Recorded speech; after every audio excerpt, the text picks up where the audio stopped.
to the Kent Lapp Podcast.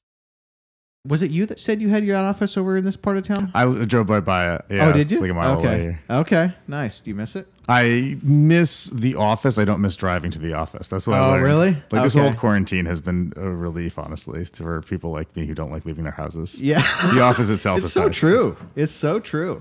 How far did you have to the office? Like, what part of town do you live? I live down south, so like 20 minutes. Okay. Which is used to not be a big deal, but now that I don't drive anymore, it's like I have to leave my house and go somewhere. It's like such a weird concept. Exactly. Yeah, that's so true. Yeah.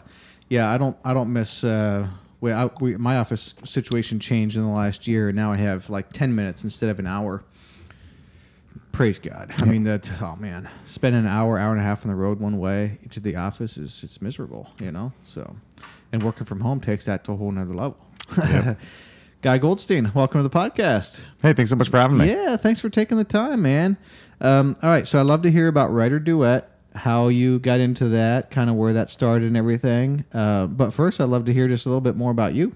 Were you born and raised here, or how'd you get to Austin? I'm from upstate New York. No way. Yeah. Where? Schenectady area. Oh, wow, okay. I'm from Rochester area. Yeah. Yeah. So I think all the smart people. No, just kidding. But all the smart people leave. That's what happens. That's true. I jetted to California and did tech there for a while. Okay. After college, I built compilers. So I was like kind of deep tech. What's that? Compilers are like basically the converter of human-ish languages to zeros and ones, essentially. So you write in, C or JavaScript or whatever, and then it goes to bytecode and stuff like that. Okay. So I used to build like pretty deep tech stuff. I was really into that space. And as a background, I had also been acting and been trying to get into writing and did a lot of improv and stuff. My sister's a musical writer. So I just really was loving the art space. And coincidentally, I got some time at my work where I had a little space to start writing, and I got really into that. Thought maybe I could either try to be a professional writer or at least get something in that space going, and accidentally built a product that was the jumping off point for WriterDuet. It was not WriterDuet though, and I would love to tell that story too. Yeah. So how long ago was Schenectady, New York? I left there probably 15 years ago. Okay. So like when you're low 20 or? Yeah, when I went off to college. I went to Carnegie Mellon University. Oh, okay. Okay, gotcha. And then California, were you in the Valley or where were you at there? I was in Santa Barbara. It's like the small, sleepy LA. Oh, okay. Yeah, nice. I'd love to hear the story about accidentally getting into the what led to WriterDuet then. Yeah, so I think every entrepreneur who feels like they have a great idea can't tell that it's not in the beginning. Like you get that urge to build something that you think is useful, and maybe other people give you encouragement. And I built something called Read Through, which was a script, either computer version where computer voices will read your script back to you with different characters for each voice, or you could have a set of actors will perform each character online. They can do them separately. It splices it all together, normalizes the audio, and you have like a movie version, or audio version of your movie. And I built that because I and 3 people liked the idea. And so I spent like 2.5 years on that. What was the plan? Like, okay, you'd have a movie, and what you built would be able to read the movie to someone, or was it meant to read a screenplay or to read, like a book or writing? Read a screenplay, exactly. Okay, so it's basically text to speech of your script before either, you yourself would listen to it, and I would use it to listen when I was in the car because I was living an hour and a half north of LA, so I would drive to LA, listen to my screenplay each way, make notes, make the changes when I got home, or listen to my friends' scripts or professional movies. And it has some ideas that were good to it. I think the value is there, and we still actually have that as a component of WriterDuet, but it could not have been a sustainable business. There was no business model that would have ever worked. Okay. And the classic thing you do is when you don't have a business model, you just add more features until you have a business model. Of course. Yeah. So I spent a long time doing that. And then the WriterDuet thing, like I wish it were a smarter story where I thought of something brilliant, like, oh, this is the one. And actually I still thought Read Through was going to be something. But my friends built Firebase, which was later acquired by Google, and it's this awesome product that does real-time data syncing. And one of them was coming to Austin. I just happened to be here, which is also a funny story how I got to Austin. But I just happened to be in Austin, and my friend was coming to South by Southwest, and they just built the beta of Firebase. And I was like, oh, I'll do you a huge favor, and I'll make a demo version of South by Southwest has film and stuff, so I'll make a film related real time product just to show off how cool Firebase is. Okay. And what is Firebase? It's a real time data syncing platform. So Okay. it's part of Google now. But basically what it does is it gives you a really simple API to use, and they're all jargony terms, but WebSockets and things like that. Yep. So basically real-time syncing on the web made really simple. And so I thought, okay, well, screenwriting software is largely not synchronous at the time. There were some attempts at it, but none of them were good. And I thought this will be just a cool demo of how great Firebase is. And it's in the screenwriting space and the movie space, and everyone will be excited at South by Southwest. What it turned out is Firebase was already taking off, and he did not need my help at that moment. But I got to build a demo, and literally just he had his badge. He was, their participant in some way at South by, and he was leaving after the tech part. So he just gave me his badge. I looked close enough to him, and sorry, South by, I just snuck into all the films and short films and stuff with his badge. What year was this? Like, how long ago? 2013. That's when I first so launched some time it. ago. Okay. Yeah. All right. It's been a slow grind. Like, I'm not the, the classic overnight success takes 10 years. I'm like, not overnight success takes 10 years, just like a mildly successful thing.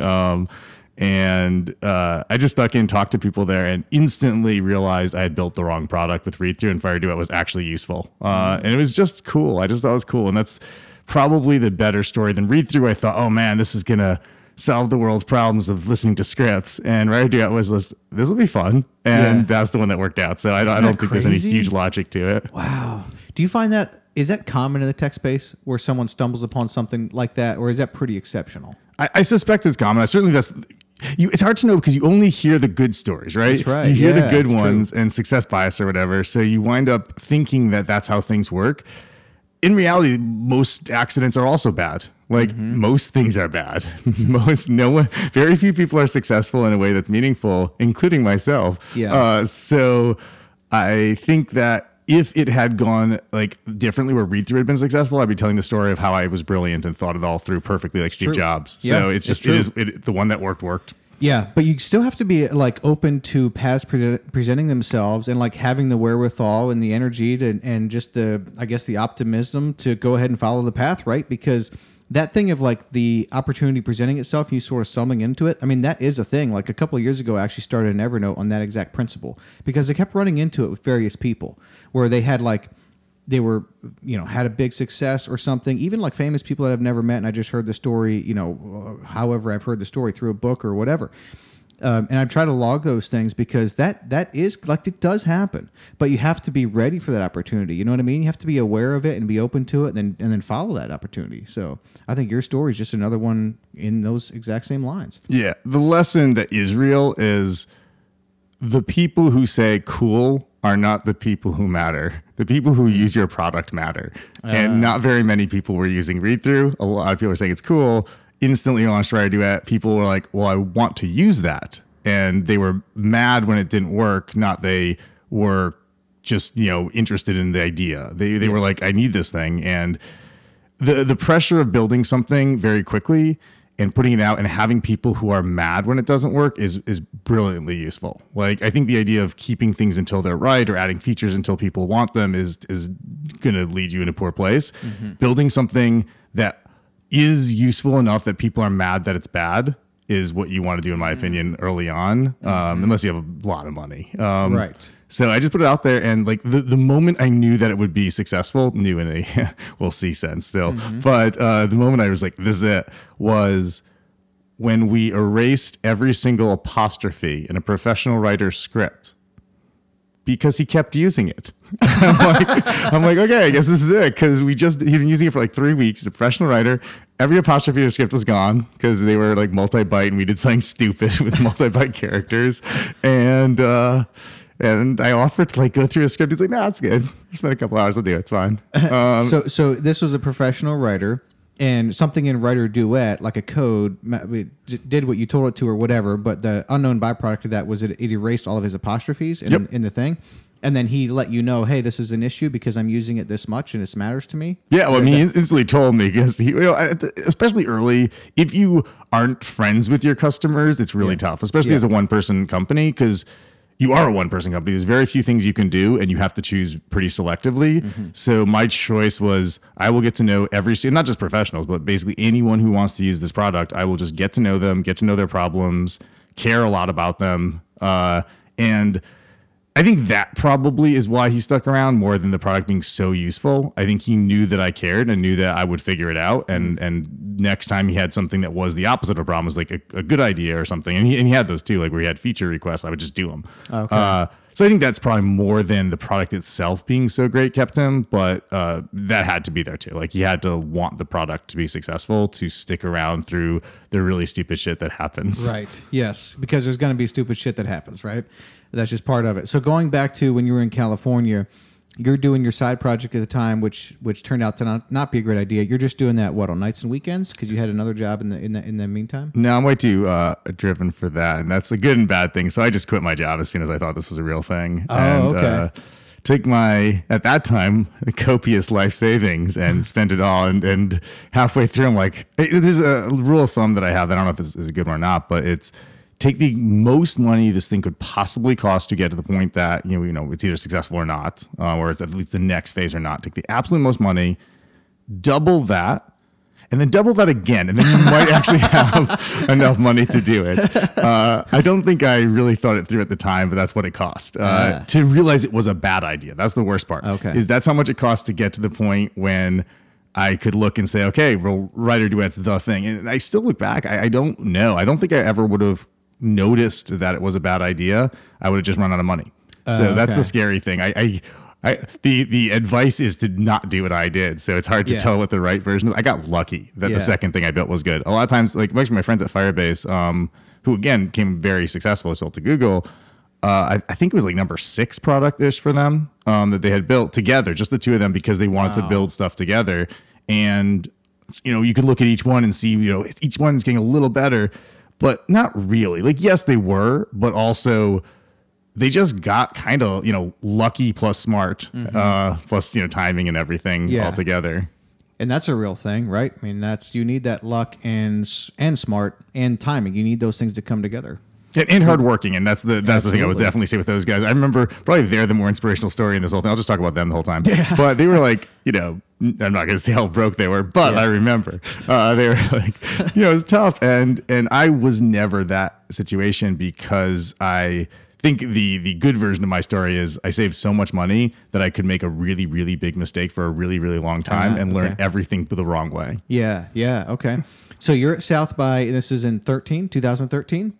And you created this kind of demo that actually people started to use, and then you started to interact with those people and give them more things that they were asking for, and then just WriterDuet just sort of took off from there. Yeah, very, very slowly. Like I said, I mean, it's 2013, so it's not an overnight success anymore. Sure. And it just took a while. It was always the combination of features, you know, some level of marketing, but mostly just caring about the problem space a lot. That made it successful. Like, there's no one feature probably that was the thing, but there was a lot of listening to people and knowing that they had a real thing they were trying to achieve in their life and trying to make their thing as true as I could. I couldn't get their movie produced, but I could make the process of them getting to the place where maybe it'll be produced, maybe it will just be a fun project they did. So I could focus on their journey, and probably the human element was so much more important than my tech skills, even though I'm probably not the greatest human, but I certainly cared a lot about them, and that probably was the thing that was more important than I coded something really fast. Ah, okay. Yeah, that's a big takeaway there for sure. What brought you to Austin then? Or what point did you move to Austin? I was just driving around the country. This is literally I could tell the story of my emotional distress of my life or not, but I was... Go for it. We're up for it if you are. All right. Shout out to all the ladies who out there have loved.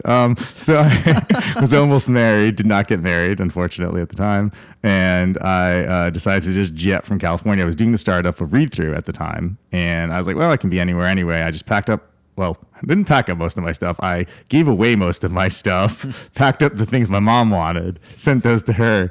Everything I owned at the time was in my compact, car, and just drove around the country with my dog for 10 months. I had no plan. I had no idea what I was doing.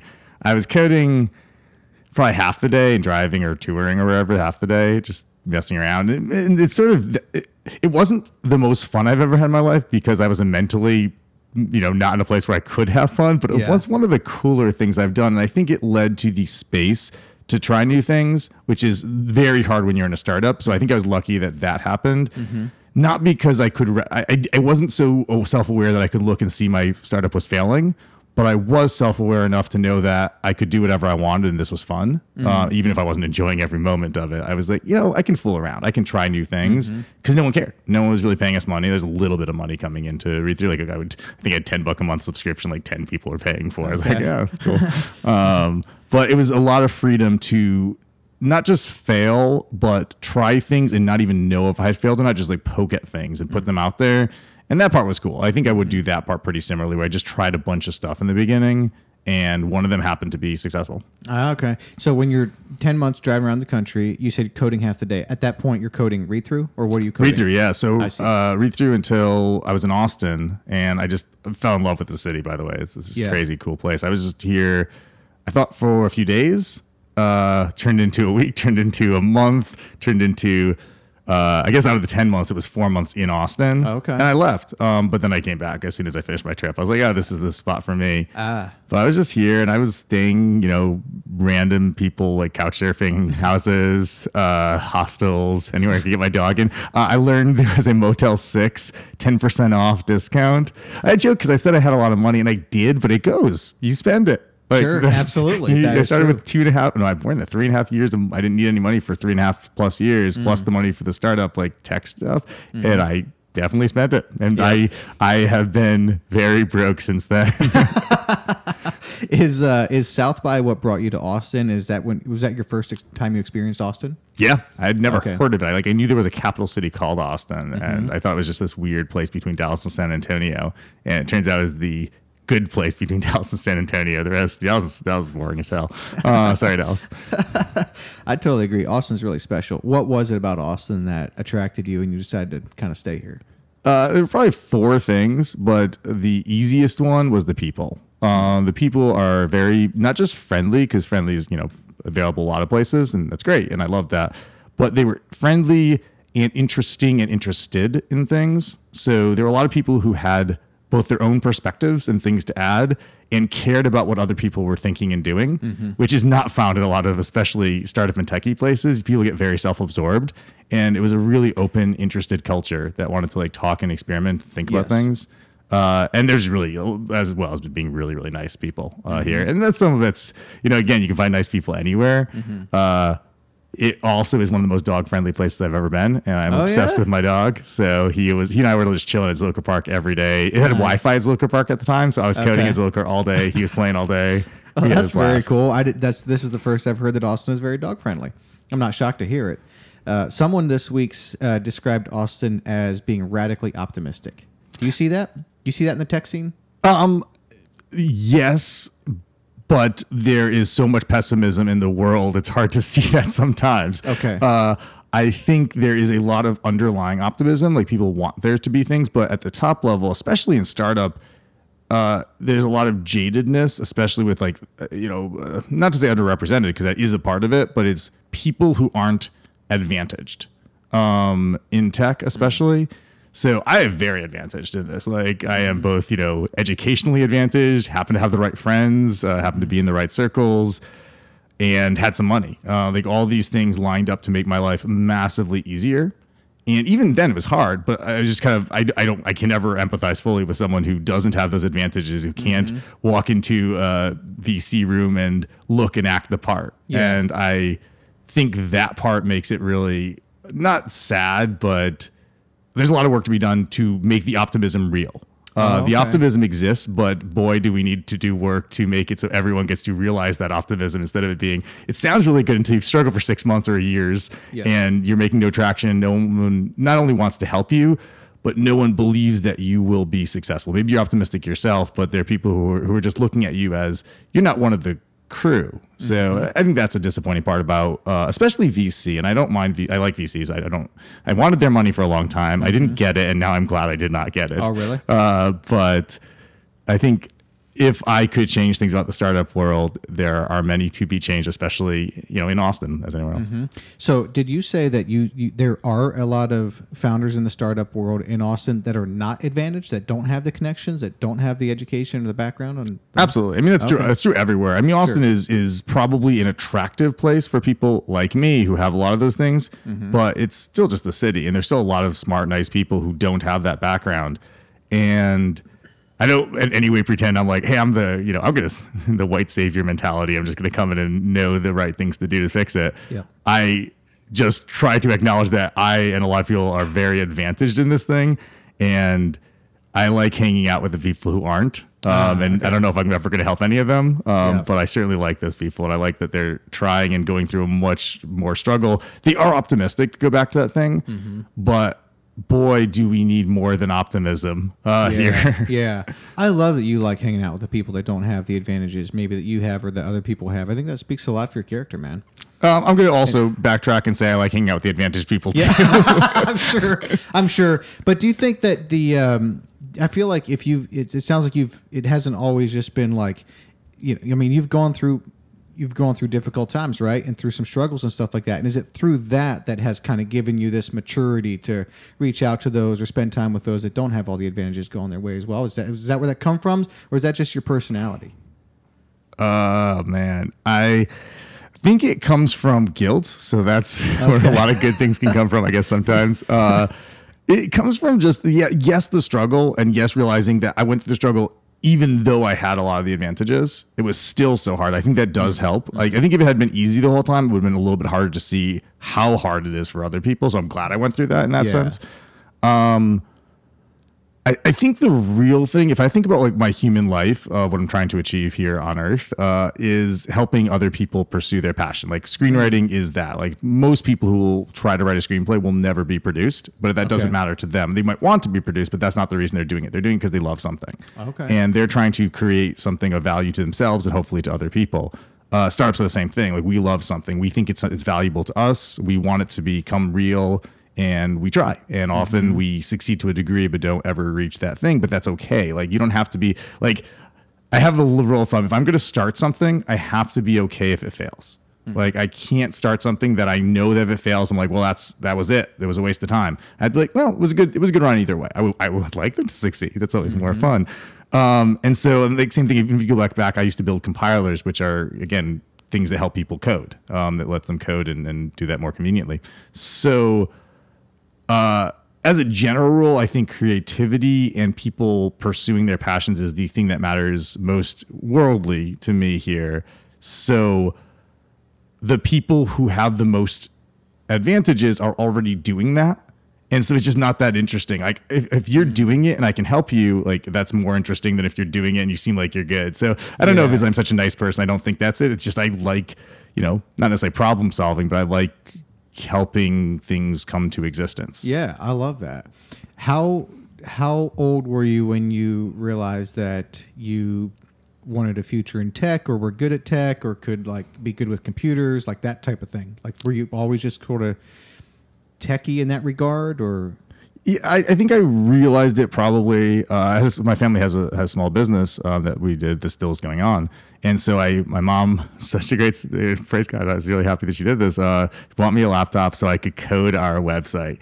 And really? What it turned out is I hated it. But I liked the idea of it. I liked the part about messing around with computers, but it got me going. And one of my sister, who probably will tell you she's not interested in tech, was coding our website. But she did way more than I did. But that got me the jumping off point. So I'm very thankful that I was like 12 or 13. And I then went to school. I was homeschooled. And so I went to community college instead of high school, basically.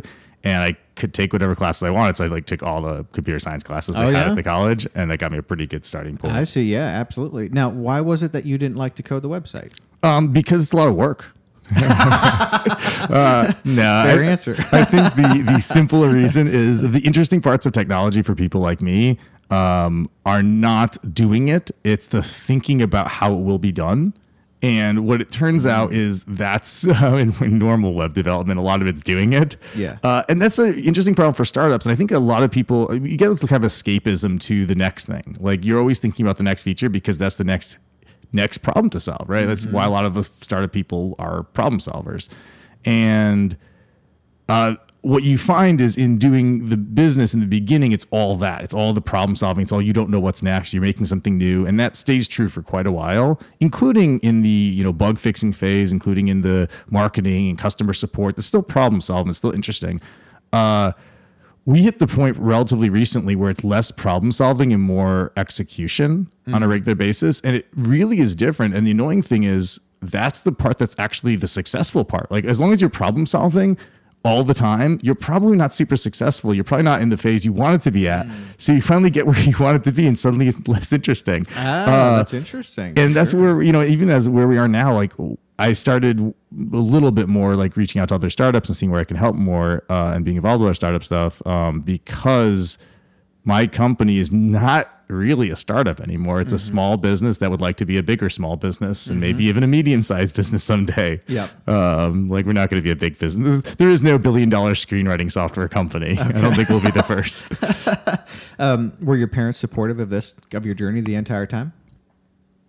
Assuming they're listening. My dad passed away, so my mom. How old were you when he passed away? I was only 5, so I had a weird childhood. We could do a lot of therapy sessions on this one. No, my dad died when I was 10, so. Yeah, it changes, and like it's hard to like really even think about that question of like what would my life be different about. But I had a very, very blessed, fortunate life anyway. Okay. So I'll take the ride I had. Right. And so I think my mom was always supportive of it. The funny thing is, my family has a small business. My dad had started it, and then my mom took it over, and I was involved. We were all involved, and I have two older sisters. What was the industry?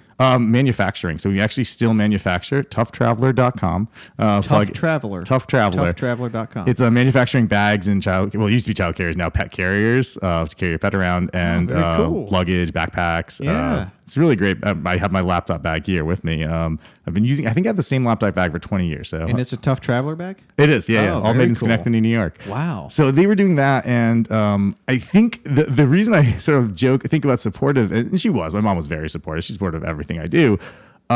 I think she would have looked at me and said, "Wait, you've seen how hard this is. You've seen how awful this is. Why would you do this?" Okay. I think that was a little bit of it. Like she was supportive of it and wanted me to be successful. Yeah. But this is a funny line to me. She always used to say, "Well, you think this is going to work?"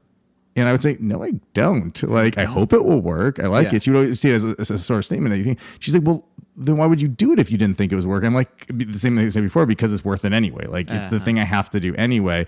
And so I think it was always odd to her, even though she was someone who went through that and still goes through that of, is it going to work or not? Is it a real thing or not? It's a struggle every day, especially if you're manufacturing in the United States. It's very much a struggle every day to succeed.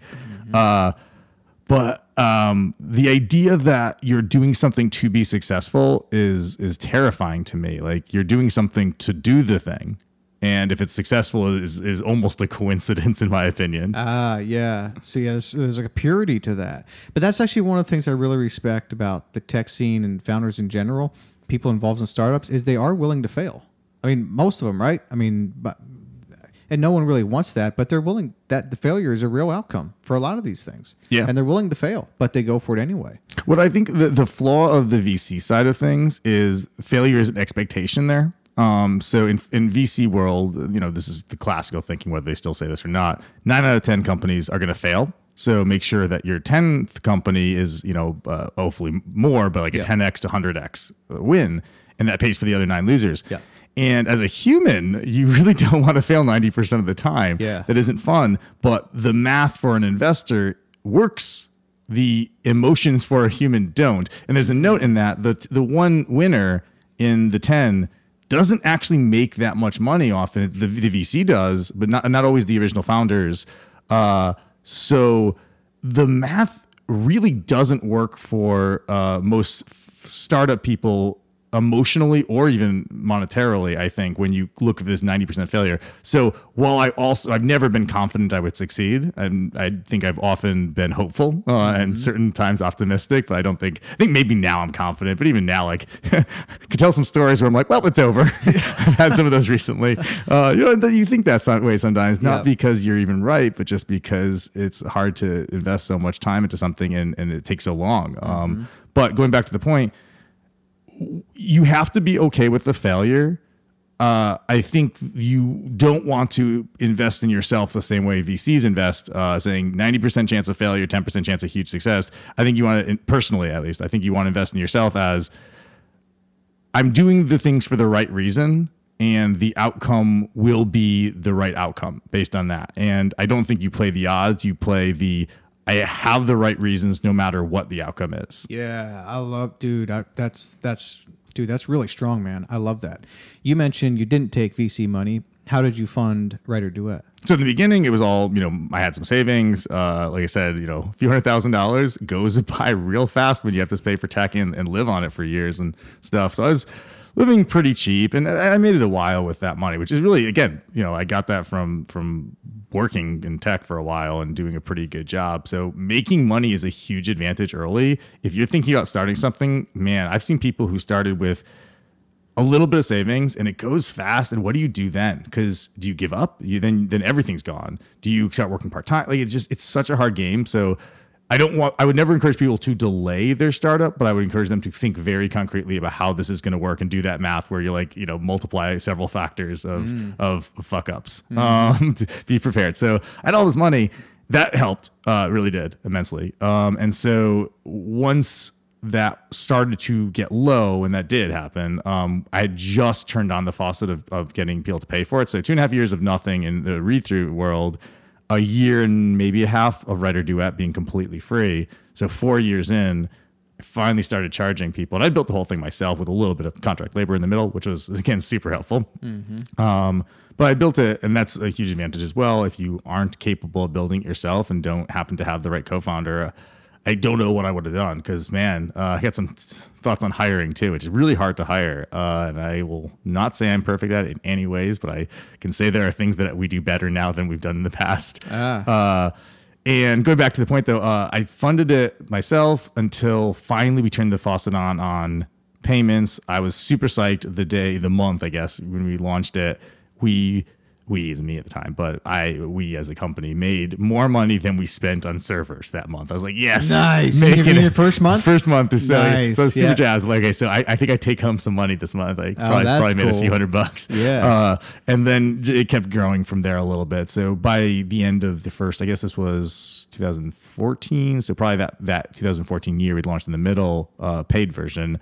Probably for the year we were like, we were net positive probably that year by $1,000, a few thousand bucks, who knows. And then the next year I might have paid myself like a minimum wage salary if you only assume I work 40 hours a week. I did not, but maybe I was right around there the next year. And then the year after that, hired people and started actually scaling it up and did get some money. So I that up to 2017, no investment money.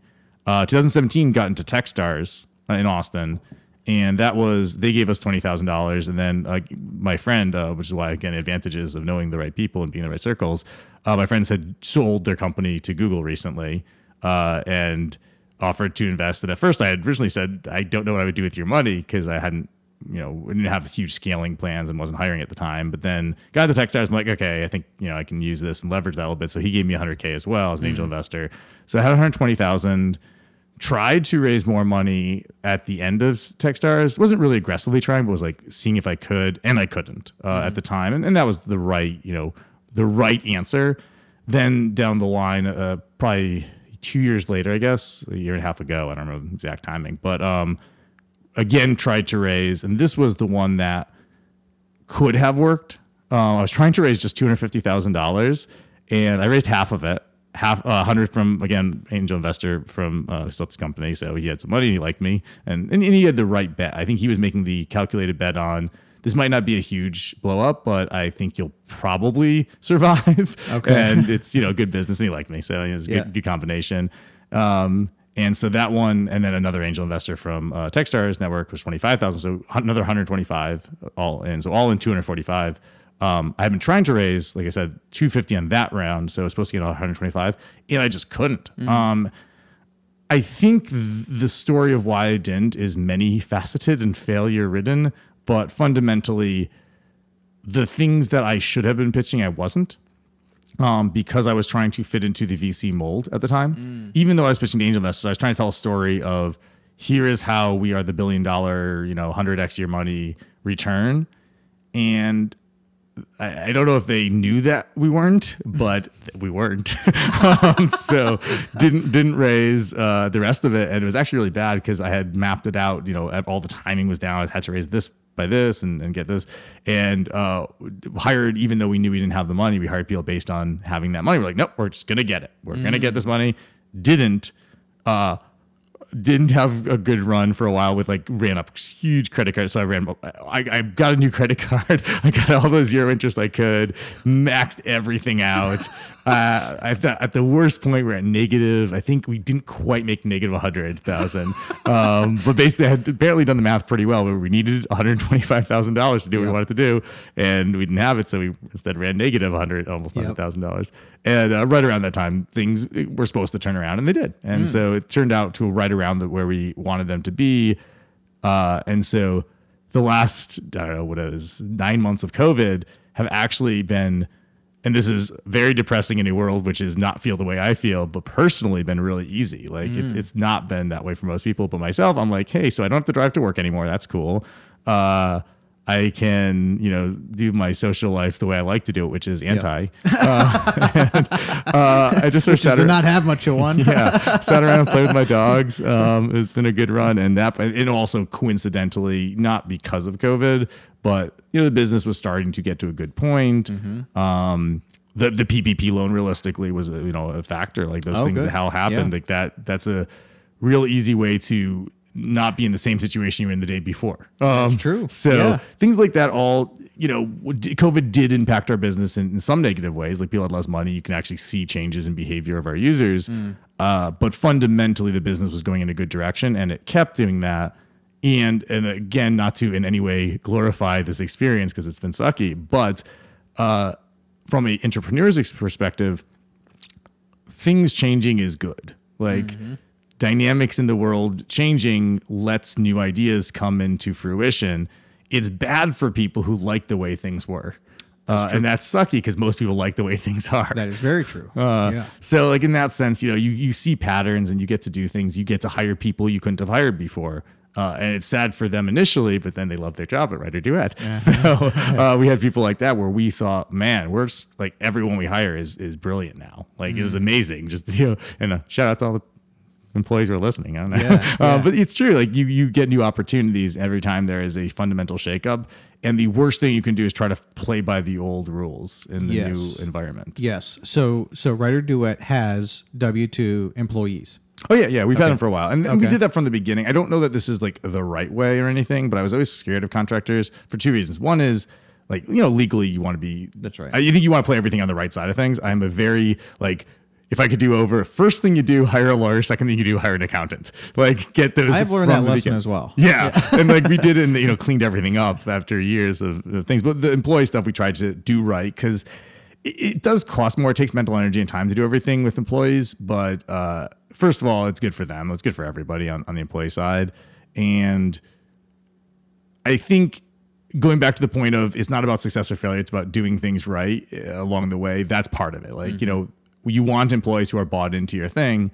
And again, you can do it. I'm not trying to, shame contractors in any way. And maybe we'll have There's a right way to do it with contractors. Yeah, absolutely. Yeah. And so what I wanted was people who were all in running this with me.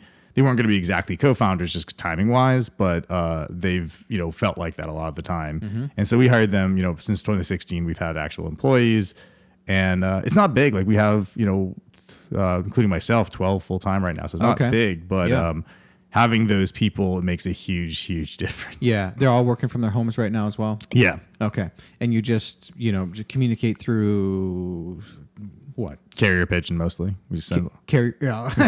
We send little mails like that. No, we so in that way, again, not to say that there's a right or wrong way. The things that we've done well with it, we have daily stand-ups, which at first were supposed to be informational, like here's what I'm doing today. And after a while of this, we're like, this is so boring. And we just now have 30 minutes. We just hang out and talk about whatever people feel like, just like you would in an office in the morning. You don't what have do you to use go for that? Do you use Zoom or what do you use? We just use Google Hangouts. Yeah. Oh, okay. Like Meet's pretty good. Like for us, the main thing with these is to like, especially because you get meeting burnout faster when it's online than you do if you just hang out with another human in the office. And we've gone through the phases where we had like a lot of meetings because we had to keep you on the same page. You don't accidentally learn things anymore. You have to be very intentional about it. And that was also a lesson with it, is like you get away with assuming people learn through osmosis in the office environment when they're around you, but you don't get to do that. You there's almost the advantage of that's not happening, so you have to be intentional about it. And sometimes you realize, oh, it wasn't happening in the office either. Yeah. So that part's been good, like being more intentional, not perfect at all, but more intentional about how to spread information, documenting things, keeping people on the same page, and in terms of meetings, having those stand-ups is a good way to again, it's hanging out. It's not like reporting what you're doing. Sometimes there will be an awesome topic and we'll dive into something very intense for 30 minutes, but that's, it's meant to be open-ended mostly. Yes. And then the other meetings, we try to reduce as much as possible at this point. Like they're team specific meetings. Like we have our support team that does their super team meeting, and that's awesome. And they just have their I think it's half-hour sessions, and then they have a half hour to an hour. They call it ticket smash, where they just go in like end of the day, every open ticket, they just like knock them out. Like, just kill everything for the day. And they have those official meetings. But other than that, we got like one-on-ones we do every couple weeks, and leadership meeting we do every week. And we have something called Story Time, where we talk about our stories for the quarter. Okay.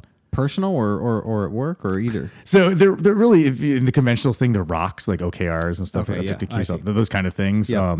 But because we're a screenwriting company, but also just because we're artistic, we call them our stories for the quarter. Yeah. So we have Story Time where we get to hang out and talk about those things. Do you have a pretty flat organization, or do you have, of the 12, do they all kind of just report to you, or do you have kind of a tiered structure? It's tiered somewhat by accident. It's really good the way it is, but we have a rule of thumb at WriterDuet. You're hired for a job, but beyond that first thing you're hired for, you get the job you're doing. So you don't get promoted because you want something or we think you'd be good at something. You get promoted because you're already doing the job, so we might as well give you the title kind of thing. Oh, I like that. Yeah. There's a term, the Peter principle, where people keep getting promoted until they finally can't do a job, and then they stay there forever. So you basically have only incompetent people over time because they keep getting promoted until finally they're not successful, and then they stop getting promoted. So to avoid that, our rule of thumb is if you're interested in something, try it. Like we were very structured, or we at least offer the opportunity to be structured about that. Like, for example, someone's interested right now in project management, and we really don't do project management. And that's a weakness in our company. We've tried at different times. You don't have a project manager. And whether or not she ever wants to be a project manager, we don't know, because she hasn't done the job yet. And so she's playing with it now. She's like trying on some projects to manage them. And if that goes well, she'll do more projects. And if she still likes it and she's doing well, like at some point we'll say, oh, well, she's the project manager. Yeah, I love that idea. You mentioned learning some things about hiring along the way. Is there some things now that you kind of have in place that have been beneficial for you to try to hire the right people? Yeah. The things that I learned from other sources that I will repeat because I wish I learned them sooner. Hard Thing About Hard Things, the startup book, really good book. The rule they have is you can't really hire for a job you don't at least understand how to do. It doesn't mean you have to personally be good at it, but you have to understand the things that go into being good at it. Yes. And so that's why I kind of said in the beginning, if you don't know a technical person and you're just like, have a cool idea, it's very hard to hire that role if you're not technical, because you don't know. Sure. And, you can look at a resume, you can see the things they make, but you don't know what's going to make someone successful at your company at that thing. And so I don't know the answer. I wish I knew how to do it when you don't. I know that it's so hard to do that we just try not to. So the first fundamental thing is, if there's we actually don't basically do sales. We have no outbound sales at this point. It's all, word of mouth and organic stuff. And we tried to do a little bit, but at one point, this years ago, we sort of had on contracts. It didn't work out. It wasn't too bad, but we had a person who was like going to do sales, And it turns out we just, he was probably very good at sales, but we didn't know how to do sales for our company. And we had different times. I'm not going to in any way shout out the person we hired who wasn't a good fit. I'm not going to do that. But because again, that guy, he knows like it just didn't work out monetarily for him, where it wasn't making him any sales. But if you say, wow, that person is a great X, and you bring them in, you are only, there's a very small % chance that they're great X at your company. If you determine, man, the thing we're missing is this specific skill set, because every time we try to do, project management or whatever, what it turns out, our weakness in project management historically has been not understanding what really needs to get done so people can lie to you. That's something we learned mattered. Not lie to you intentionally, but like when you don't really understand the thing that's happening, it's very easy to be told, oh, yeah, I'll be done tomorrow, and believe that person. And they believe that I'll be done tomorrow. But when you really ask questions, what we found out in our experience is when you ask questions about like, well, what has been done, what still has to be done, and you listen, what I found as a pattern is you at some point hear, well, it sounds like you're halfway through and you've done about a fifth of the things that need to be done and stuff like that. So it is an example, understanding the specifics of what are happening is important for us. That might not be true everywhere else, but the way that we operate, that's been pretty important. Being on top of it, like tracking the actual progress instead of just saying, well, they said it would be done on Tuesday, so I'll just wait and ask them on Tuesday, is it done? Like things like that are specific to us. And again, they could be common patterns, but there are any number of those. And on the technical side, we've hired quite a few programmers over the time. Not that many people are still at our company. We have right now, we've fewer than half the programmers I've hired are currently there, I think. But for example, we just hired a programmer who is doing great, and most of his job is not coding, because we realized the problem we had wasn't we're not building enough things. It's we're building things and then no one really remembers how they work. And when someone else needs to work on them, they're, either have to relearn the whole thing, or they rewrite it because they think the whole way it was done was terrible. Or, if the person leaves, then there's a really dead place. So we realized we hired a computer science degree, great person who probably could code really effectively. But like the thing we need today at our company is someone who understands the technology, learns it, and documents and explains it for the next X number of people we're going to hire. Sure. So it was very like targeted rather than just saying, well, you seem like you can code. Right. Yes.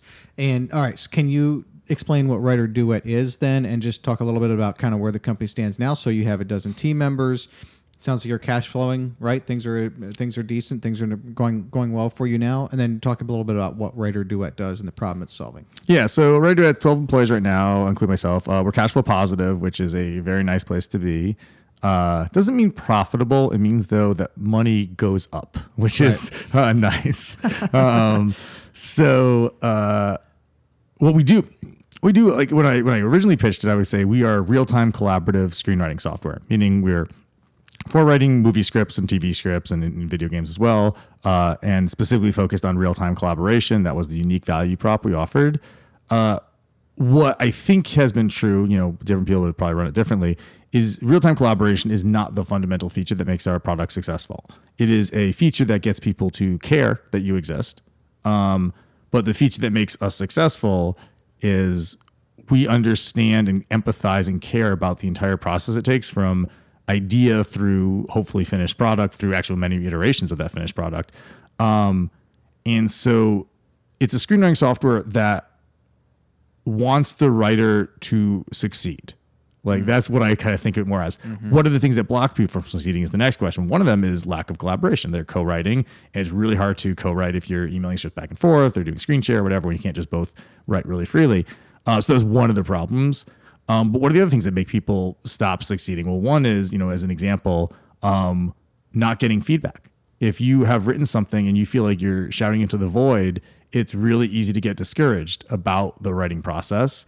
And even if you're a professional, the same thing, you still have the same, for many professionals who still have the same fears about their scripts each time. Like, is this good? Am I a writer? Right. And usually the answer is at the time, no, because most things are bad when you first write them until you go through those iterations. So we're like, well, what is the next part of the screenwriting process is getting that feedback and getting that iteration. So we launched the second product just recently.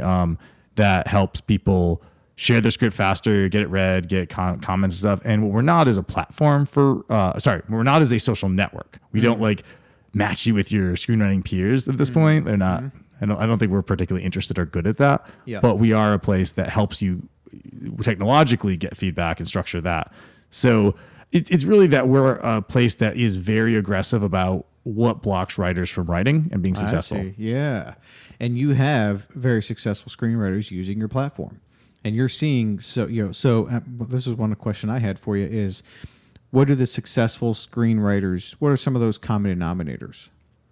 They're smart. They choose their software. I think there are two parts that are important, and this is probably in any startup. They're willing to take somewhat of a risk, right? They don't have to follow the same rules as everyone else follows. And in some ways, that's actually more true of the professionals than the amateurs. The amateurs are a little bit scared to try something new because they're told by, the gods on high that you have to use another program to be a professional.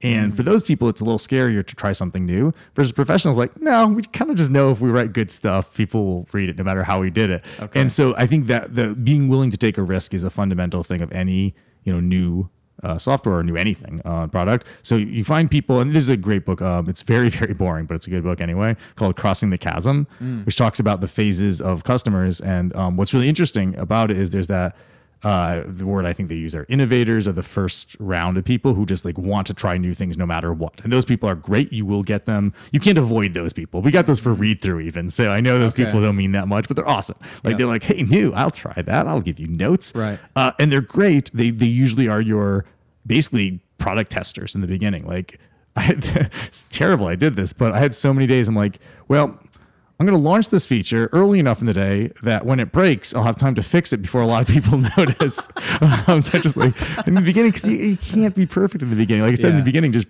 delete everyone's apostrophes and see what happens. So in the beginning, like there was that like innovator style of person who was willing to take the risk, take the ride with you, and wanted to take the ride with you. Would be mad if they couldn't. Because they wanted to try the thing before it was ready. Because they want to shape it. And those people are great. And you have to take those people and you get them if you're at all interesting. And then there's, I think they call them the early adopters might be the next phase, which are the people who basically listen to the innovator. So the innovators are like, this is good. And then the early adopters are like, the smart person says this is good. So I'll try this. And those people are usually not necessarily the technologically advanced people, but they always are looking for an edge. They're saying, well, I want to try the next good thing. I don't want to necessarily debug it for them, but I would like to be there when it started and be ahead and gain an advantage from that.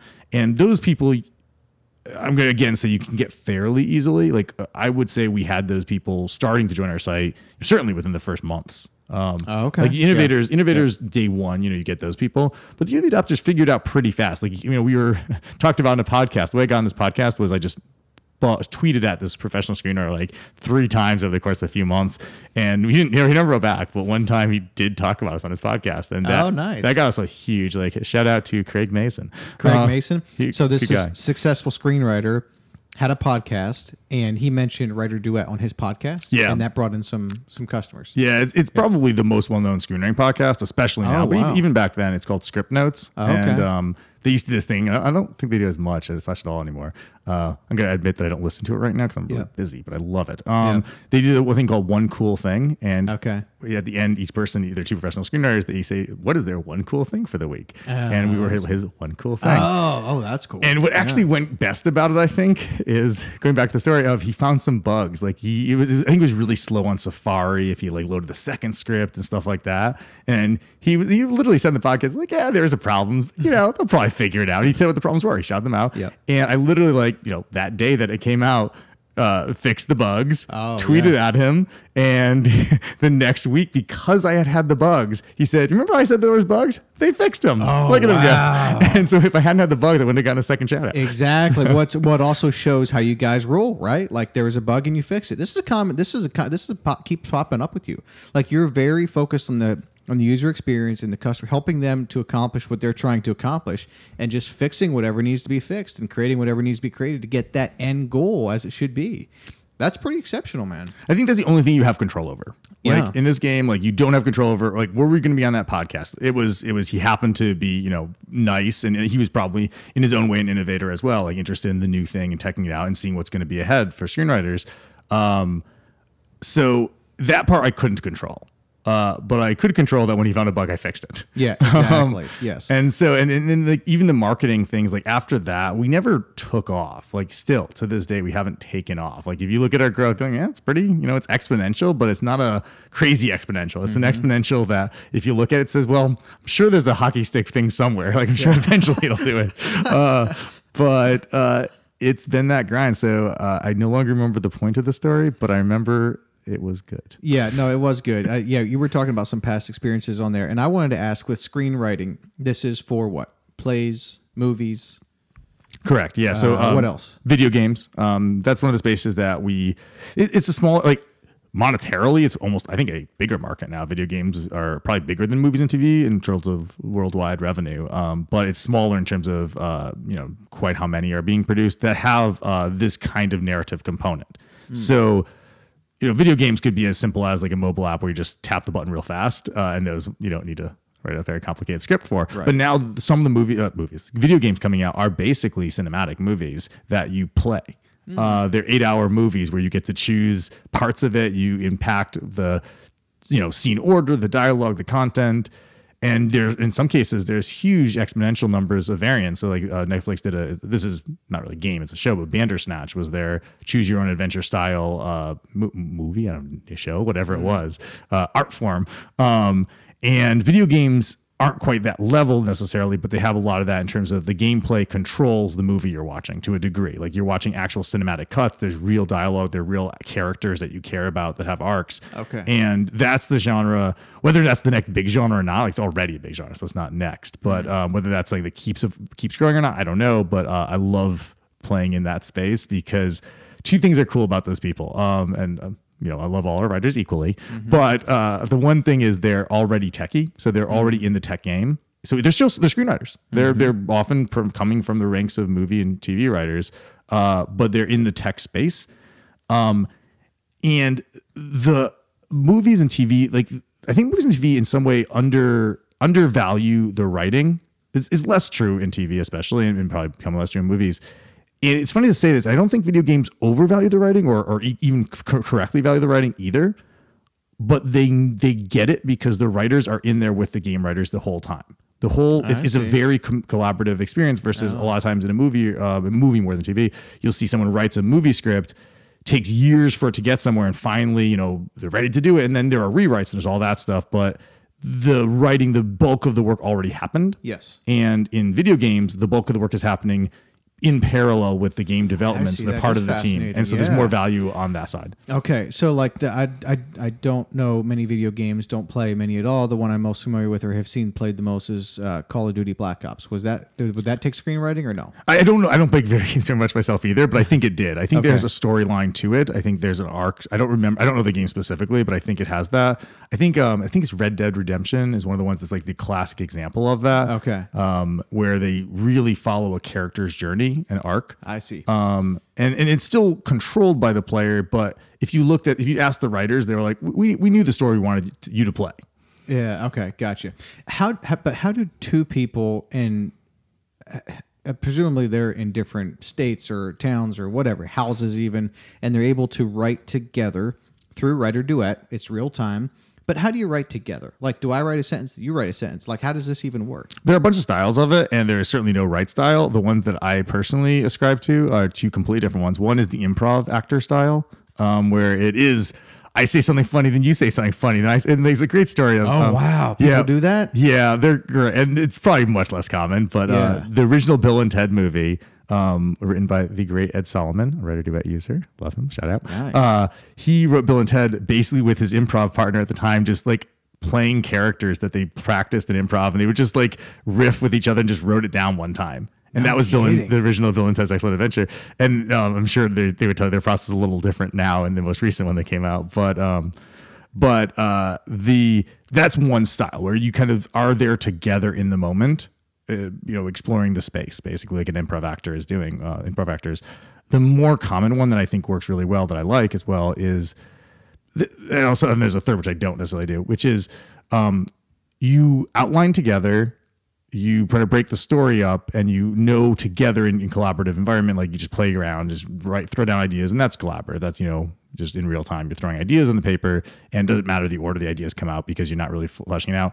And you kind of establish what the story is, and then you probably set scenes apart. Say, okay, well, I'm going to go write this scene, you're going to write that scene, and then we'll trade at the end of the day, kind of thing. So they just go off, and it's still pretty collaborative because you're constantly seeing each other's work and editing it, but it's not to the point that you're seeing it while you type the letters. That's a choice. And then I guess the third way is sort of I'll write a pass and then hand it to you, and then you'll edit the entire script. Literally riff the entire script out. Okay. And professionals especially can do that because they're so fast. Like a professional screener is like, yeah, the outline is the hard part. Once you have, this outline and you generally know what the story is, yeah, you just read a 120-page screenplay in a week. Like some people are just machines that they can do that.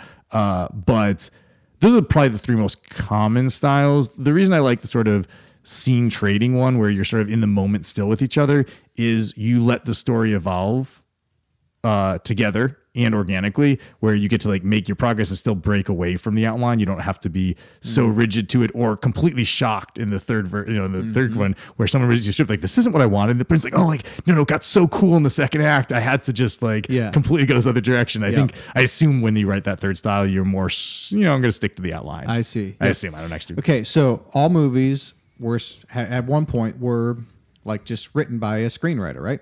Yeah. I mean, there's the terrible probably example other than documentaries obviously, but there's probably a couple examples where they say, oh, there was no script.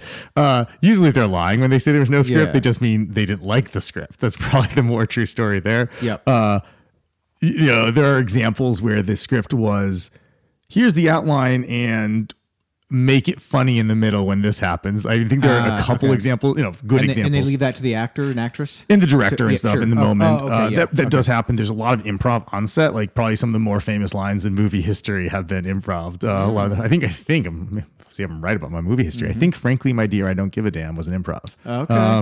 Getting a thumbs up. Is that true? Oh, well, yeah. So there's some really famous moments, and it's because, and I think this is in some ways why writers get undervalued, but why I think they should actually be given more value, is a writer's job isn't necessarily to write the dialogue, although they mostly do. The writer's job is to build the world, set the story, set the pacing, give the actors a character such that the actor can take that and know in the moment, this is what I would say. And that's a brilliant actor that does that. But that's like the art and magic of movies is to give that space, and it's collaborative. Movies are the most collaborative medium because if any single person doesn't contribute, and you like when you watch the movie, you're like, oh, this sucked, and you can just feel that loss if any actor isn't in the character, if the script wasn't strong, if the director didn't have the right vision, it all breaks it. Like when you watch a movie, people are like, man, I could have written a better script than that. Probably the script was good. Like there aren't very many untalented professional screenwriters. They're all good. Like they're all good at that. It's just one thing didn't sync up. It doesn't mean the director is bad. It doesn't mean the actor is bad. Like one person, one connection wasn't there. And it's so important that collaboration happens all the way through to final. I see. Okay. So what's a good example of like a popular movie that you like maybe? I don't know, popular. One of the movies I've loved is Fight Club for many years. Okay, Fight Club. Yeah. So someone for Fight Club to be a thing, for that to become a movie, someone or someone's, presumably one or two screenwriters, had this sort of this idea, this vision of like, what if we made a movie that had like these kind of storylines and this kind of a plot, and we'd have the movie go in this direction and wind up here. Like that's just so impressive to me. That like a human or two can kind of like just vision this stuff up, like have this dream or this vision for where this storyline could go and write it out. I mean, it just seems so impossible for this is why I'm not a screenwriter, I guess, but like to have that kind of those thoughts and that vision and to make a story that really works. It's so impressive. I think the magic is the exact same magic. And why I love screenwriting, I think, is the exact same reason I love both technology and startups. It's the same journey. So the Fight Club coincidentally was based on a book, so that one had a different arc. But obviously the book was written by someone brilliant, and the screenplay was adapted to become, because it's such a different medium. You can't just say, oh, the book was good, so the movie's going to be good. That's certainly not true. Yeah. So brilliant steps there. And again, I'm sure a collaboration. I don't know the exact story of how they collaborated, but I would bet that they worked together at different phases. What makes a movie work is the same thing in a startup. It's an idea. Like there's something important that someone has to say about the world or about this character or about, a journey or in the startup world, about a problem that exists in their space or a thing that humanity needs or whatever that is. You take that fledgling idea, and I think you try things that have to fail. You expect them like a little bit to fail in the beginning, because if they were right from the beginning, they were probably too easy to be interesting. Like the same is true in movies and startups. Like if your first idea in a startup just works, this is why I so much advocate the build something that sounds good and is totally broken mentality. Yeah. You put something out there, and it was so cut and dry and simple that the first thing you did was perfect. It's very unlikely that anyone's really going to relate to that, because you probably just did something very narrow. When it evolves, and again, going back to the screenwriting world, when you get feedback and you see which parts people are attracted to, when you let inspiration strike, when you go off your outline and try different things, when you get actors who add value, all those things are true in the startup world too, right? Where you show it to your first customer, and if they hate it, that's great data. If they love it and they have things they want to change, that's great data. If they just want to use it that day, that's cool. But man, you didn't learn anything. That was the one time you didn't learn. The only bad thing that can happen, you show it to someone, is like, oh, that's cool, I'll use it. Like, like almost anything else, like, oh man, that sucks. Here's why it sucks. Or this is really, I wish that, I'm sure there are other bad versions too, but this sucks. Here's why. This is great, but it's missing 20 things I need for this to be useful is great. Yeah.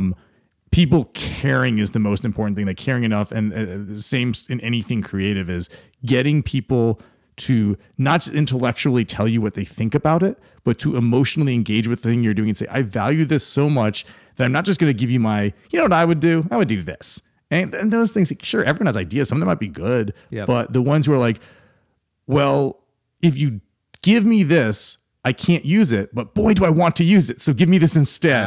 Are the people you're looking for. And I don't know. I think that's true of everyone creation. Yeah. What else are screenwriters good at? Like I'm sure there's other things that they just tend to be good at, or the way they think, or the way they process information, or the way they dream, or whatever. Like I'm kind of curious. It's presumable that there's someone out there that is not a screenwriter that maybe will become one, right? And I'm just kind of curious, like what you've noticed that good screenwriters are. What else are they good at? As a human skill set, I think good screenwriters are often good listeners, because not only are they taking in because you're representing many perspectives in a good movie usually. So you don't just have one character. You have to, like, if you're doing improv, you're one character and you get to live in their world. You get to be them. And as long as you can deliver a convincing perspective, or if you're an actor or whatever, then you're good enough for that. If you're a screenwriter, you are speaking for all the characters.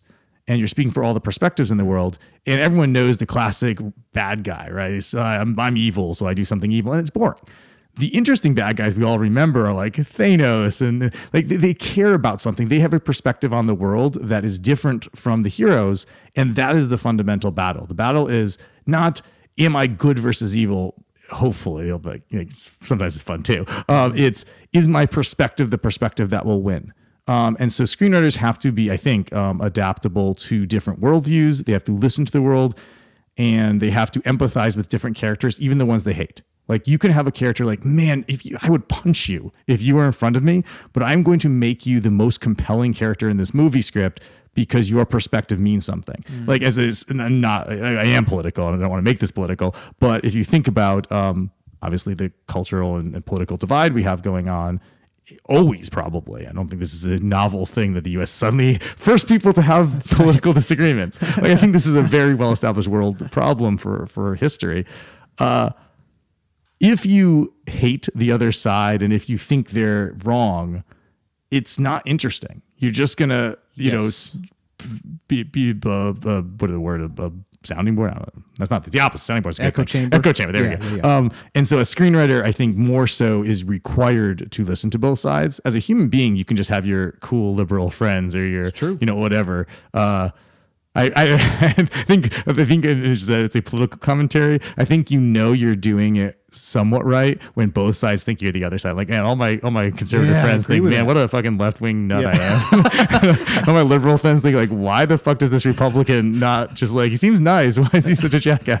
I don't know. I totally agree with that point, and that applies to screenwriting as well. And I could see how it would apply. Now, it also strikes me that they need to be up on kind of the cultural moment, right? They need to kind of know what the masses are interested in, at least in that 2 or 3 year or 5 year block, right? Or even beyond that, I guess, because there's plenty of movies that are sort of timeless, so to speak. I think that's the magic, as you said. So like, it's very dangerous to predict or try to catch the wave. Okay. Because the wave is established after the fact. You realize the wave after it happened, usually. Okay. Not always. They're right. And even when you predict the wave, I think those people are lucky. Like for every Steve Jobs, like maybe he was a genius. Maybe he was just so good that he was 100% right, although obviously not if you look at his career. But most people who try to predict the wave are wrong. And I think trying to predict all the things that are going to happen when they're going to happen is super, super dangerous. Okay. I think what works well, like you get lucky, you get, writing a Trump piece now is real different than writing a Donald Trump piece 20 years ago versus writing in 20 years. Like they're all different and they're all interesting. Like they're all interesting character pieces. They're probably all interesting human pieces, like whatever that means. So what I think is the most valuable art in screenwriting is a little bit to be in the moment that you're in, but have a perspective that is outside of the moment. Like the thing you're trying to say and think about relates to the moment, but it isn't only interesting if you were born in, your year and lived in your zip code or whatever. That one I'm going to say is actually different than startups. I think in startups, you are not, man, the Uber and stuff like that. For every Uber, there are a million non-Ubers. Yes. Like there's so many who said, what's next? This and it's fine. Like you should still play those games because you can create the future. Like you do create the future clearly. Like someone's doing it. We don't accidentally have innovation. Like it's very conscious choices. But overemphasizing that I think is bad for multiple reasons. One is everyone else is doing that too. So you're very likely to be in the same game. Like I don't know the exact timing, but Uber and Lyft started basically at the same time. Yes. And there are probably, dozens of others that are at similar times. And so many people were, man, I had this idea right before they did. And I just didn't get it off the ground or VCs didn't get it. Like it's all kind of luck. Like the timing, like it's a good idea with the right things. What probably in a startup versus in the timelessness of a thing is it's capturing the moment in a way that solves people's actual human problems. And the human problem is timeless. Like the human problem of convenience is timeless. The human problem of relationships is timeless. Yep. You do have to capture the moment of, well, this is the way people, if you had Uber back when there were chariots, I don't think it was going to work. That's right. Yeah. There's such a thing about being too far out in front. No doubt. Okay, so screenwriters focusing on the timeless principles of what works and what doesn't, what captures imagination, that's going to be more successful in just trying to catch the next trend, which makes total sense. What you have done some screenwriting. What kind of screenwriting have you done or are you interested in? I have done a lot of bad screenwriting. That's been my genre. I have things I like writing in comedy. My background was improv acting, so I like being funny. But basically, I think that the classic line about comedy is good comedy is drama heightened. It's you take something that is super, super simple and you make it extremely dramatic often. So like the Harold and Kumar movies, like I just fucking want a burger. Yeah. Like that was it. But you heighten this to this extreme level to make it life and death to these characters. Yep. And that's one version of comedy. I'm sure there are many better or different definitions. But I like trying to write in that game where like there's something that's so important to these people that makes it's like a relationship, like romantic stuff. It's so important that I get this date and that I get this love interest and I make this relationship work. When if you take a step back, you just have 1,000 other opportunities for dating, but this one has to be the one, and that's usually what makes it fun. Is you get this obsession over something becoming true. So I wrote this comedy that I still think is probably the best thing I've written. It was just like online dating. It was a really generic thing, but it caught a timelessness thing of trying to be someone else. Like it was trying to, in this case, it was your friends set you up as a fake person. Like they basically make their own profile, but put your little bits about you in there and put your name there and then set up a date. And both friends have done this. So you have two people who are pretending to not be themselves to meet someone who isn't the person they thought they were going to meet. And what could go wrong? Yeah. And like even that one, I actually wrote it so they don't meet until the absolute last possible moment, because the entire thing was how to be not yourself on a date. Okay. And I thought the moment was online dating. Like that's maybe it's still hot. I don't do it anymore, but it was sort of a catching the moment. But it's like time this thing of who are you really and why are you doing any of this? Exactly. Yes. But it was comedy because everything was so stupid. Like they were clearly making terrible choices along the way. And they knew they were making bad choices, but they had to keep doing them because once you make one bad choice, you have to make the next bad choice. And is that potentially a movie? It's what was that written for? It's a short. It's a short. Okay. I think if I ever film it, which I hope to, that's the one I think I'll eventually make. As far as I probably would. I have another one which is a parody of. It's called Caviar Tank, parody of Shark Tank, where basically like in my worldview, I love it. I have a lot of respect for investors. I think the VC model is great when it works. I think a lot of people have made it work, and that's great. And it's helped a lot of companies. A lot of companies have done awesome things. And if you want to say the number one thing VC has done is given us a lot of cheap shit. Like all these cheap rideshare things and stuff like that is all funded by venture capital money. It shouldn't exist at the cost we've been getting it for. So I like VC for that reason. But it was basically playing on the idea of what is VC trying to accomplish, and the idea of the counterpoint being angel investors, who in a ideal world are people who would solve the same problem as the entrepreneur. They're just busy. Like that's what I like to think of as angel investors. Like, man, I wish I could solve that, but I'm also doing these other 12 things. So here's my money. Please solve this. Okay. Yes. Yes. This is actually a classic thing about investors in general, but I hope is true of angel investors. Angel investors should add value to the startup, and you have contributions and stuff like that. But they really, in my opinion, you want them to be people who are just as passionate as you are, but they have other things they're doing with their life, and or they don't have those skill set, or they don't have the great idea you had, or whatever. So again, I forgot why I'm talking about this, but the parody was one angel investor is on the show with a bunch of with two VCs, and the angel investor's like, well, just try to like be nice and be relatable and be human with them, and then it goes terribly wrong because again everything has to be heightened, so the VCs become like monstrously nice people, which is also not the right thing to do in the world. But I love kind of it. Thinks that, right? If someone would want to like try screenwriting, like someone who has not done this before, they could just sit down and have an idea, have an endpoint where they want to go, create an outline, and then just start writing the narrative. Is that how that would work? That's certainly the actual writing process. I think the simpler thing to do is if you are passionate about screenwriting, go make a friend who is passionate about screenwriting. Okay. That is the first thing I would do. If you're like, or not even passionate, forget passionate. You don't need to be passionate about everything. If you're like, you know what would be cool? A movie. Go talk to someone else who thinks that would be cool too, because it's so lonely. And this is why it's not just about, to me, collaboration in real time or even just the feedback. It's about the idea of people sharing their struggles, and kind of going back to the same thing with startup.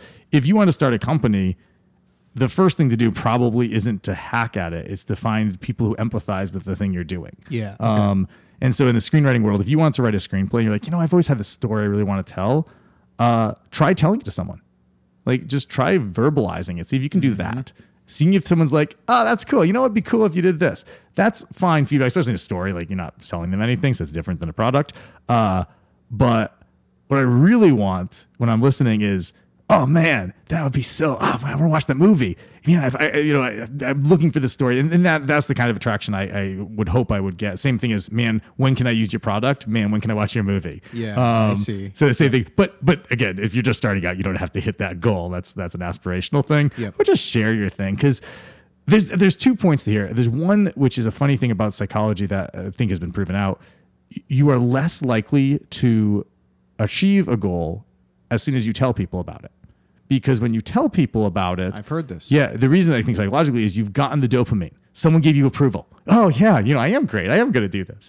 And I've seen it happen to myself. I've seen it happen to other people. So there's that. The counterpoint is maybe don't tell people. So I'm not going to say one way or the other. The reason I like telling people is the reason I think that happens is they don't actually, the person doesn't actually care if you succeed when you tell them. They just want to encourage you because they're nice. And they said something nice, and they gave you the thing you wanted, which was humans patting you on the back, and that's awesome, and that's fun, even if you don't go at it. The thing I want to receive from those people is a drive to do it more because they care. So now this person's invested in seeing my movie someday, or my TV show, or whatever. Like, man, I want to say, like, God, I gotta write the script. Like, hey, show me the first draft, show me the outline, show me the next thing, and now I have a goal that someone else cares about. Same thing with putting a product out there. Like, I don't want someone to say, good job, you're making a product, good job. I want someone to say, give me this fucking thing or I can't go on about my day. Yes. You're looking for that same kind of, and that encouragement I don't think is bad. Like the version of, I got what I wanted is dangerous. So I think you, as a human being, you have to realize the difference. Like I'm getting a dopamine hit versus I'm actually getting something to drive me forward. I wanted to also ask you about sort of the business side of the brain versus the creative side of the brain, because you would have to deal with this, I'm sure, just yourself. As like you have this creative side, you are a screenwriter, have done some screenwriting, and now you also write a business. But also by nature of your, did I just say write a business? you founded and lead a business. But also by nature of your business, you're seeing like screenwriters, these creatives do their thing, but I assume they have to sort of handle the business side as well, or it's just not going to be successful. So how do you handle that kind of what can seem like polar sides, the creative side versus the business side, or don't you see it that way? And how have you seen other successful people kind of handle those tensions? I definitely agree there's a tension, and I think, at least for myself, the business side is so much less interesting than the creative side. And this is often what happens to entrepreneurs. So like I kind of mentioned, you hit a phase sometimes where the business is no longer as interesting because you ran out of problems. Like, yes, there are always problems, but they're the boring problems. They're the, well, I fucked up my accounting, so I'm going to go do that. So like those kind of problems aren't really the things that excite you on the business side, on the creative side. Two thoughts. One is, I had to learn this. It took me a while to really accept this, that not every human is attracted to the same things. And so for a while, I felt guilty asking other people to do the boring stuff. Because I was like, well, the boring stuff is my job because I'm the founder and I got to suck it up and do the boring stuff. And at some point I realized, and this is a revelation that shouldn't have taken me as long to realize, well, some people don't find that boring. Some people find that really rewarding to just like do the thing, like have the task, check the box. Yes, that is true. So I think there's a magic to finding people who you communicate well with, which is essential. Like sometimes you can't communicate with them because you're too far on one side or the other, or just whatever reasons. I don't know what makes good communication. That's not my skill set necessarily. But as an example, right now, I've had some really great. They actually almost all started as like executive assistants. I think I had at least two. I'm trying to think if it's another one. Who went through that path. They started as executive assistant just to like, hey, just do the fucking tasks that need to get done. And one was no longer with the company, but she was great. And she wound up doing so many other things at the company because we could communicate about the problems, even if we had a pretty different perspective and a different way of doing things. And then the same thing with the person now. She started as an EA, now she's doing operations in general, and she's doing all this other stuff because I can just be like, this is stupid, make it go away, and point at my computer screen. And she gets it. And like, she gets why this is a problem. She gets what I want to achieve here. And she can like do the thing. I realized, and this is like a kind of mental, not necessarily problem, but mental characteristic, that I can't stand paperwork.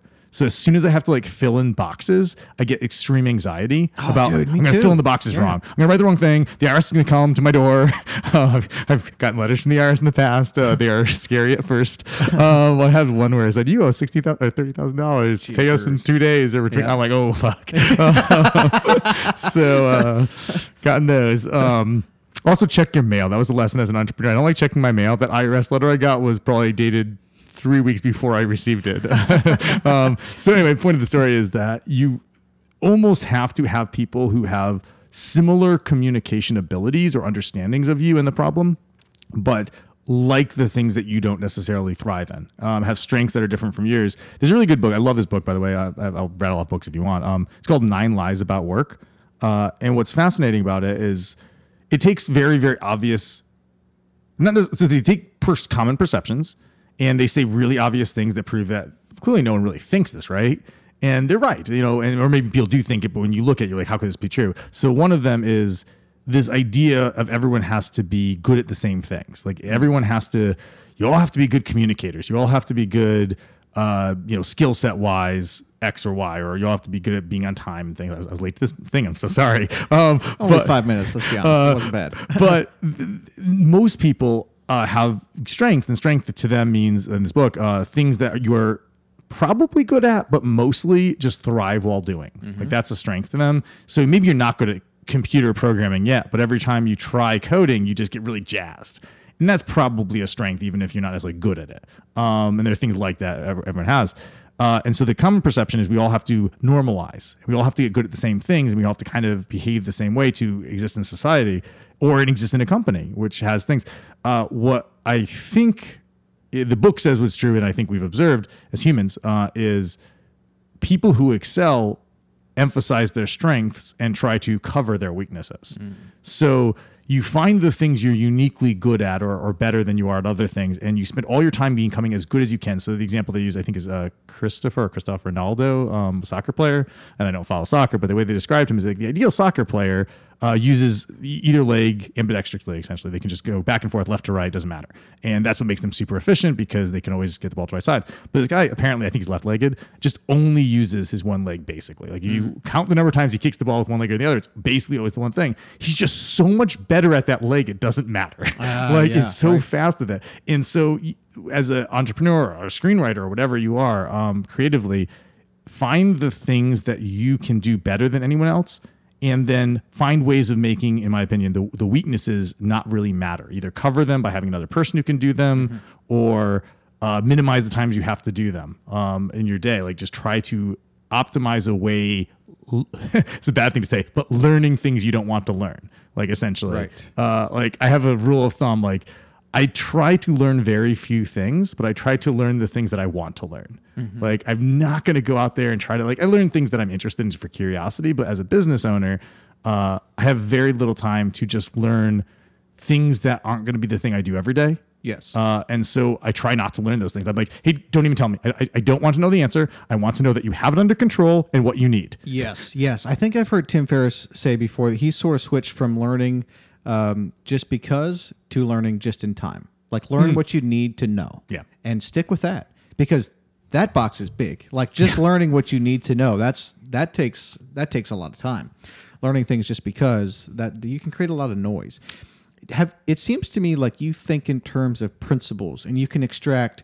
You're doing a really good job on extracting principles from your story. Have you always thought this way? My mother would tell me I'm the most rigid person she's ever known. So yes, probably. Okay. And it's the goal of anything I think we do is to do it for the right reason. Like I think that's how I think humans. I think in general, like very few people are malicious, and when they are malicious, that's still a reason. Like they have a intent behind it. And so I think for me, and I think most people being successful, you just make sure you're following your intent correctly. You make sure you're actually doing the thing you intended to do.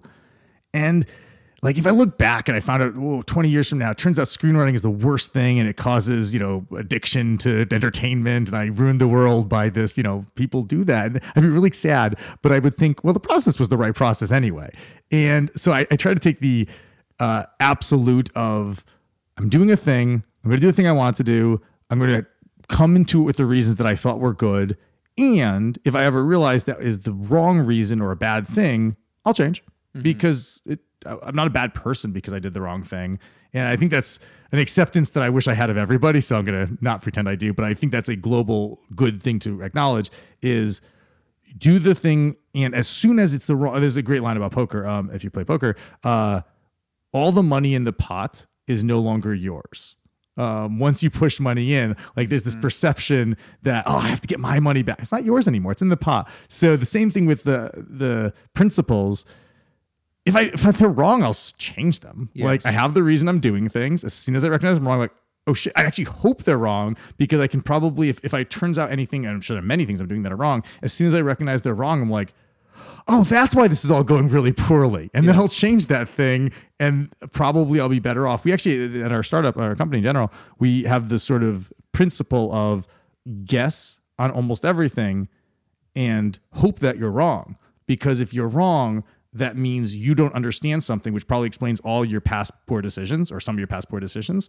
And so the reason you have to guess when you're doing this is you have to, if you don't try to predict the future, you will explain why your thought process would have predicted that. So if you see the score on a sports event, you're like, oh yeah, I knew they would have won. Of course that guy had a good game. He's great at player. If you had to predict what was going to happen, you probably wouldn't have said the exact thing that happened, and you'd have to rationalize, oh, I thought this thing was true. Turns out it wasn't true. And you have to actually you can't justify to yourself, how you knew it all along if you said the wrong thing in advance. Right. And so it's a principle of try to guess and predict the outcome. And when it almost inevitably doesn't go the way you think it does, try to think through what was wrong in your brain that explains why you didn't have the outcome you expected. Yes. And so the same thing here, like I think I take these pretty rigid principles, but I hope that I'm very anxious to change them every time I realize one is wrong. Yes. Love it. Guy Goldstein. Thanks for being on the podcast. It's a pleasure. Thanks, brother. Thanks so much for having me.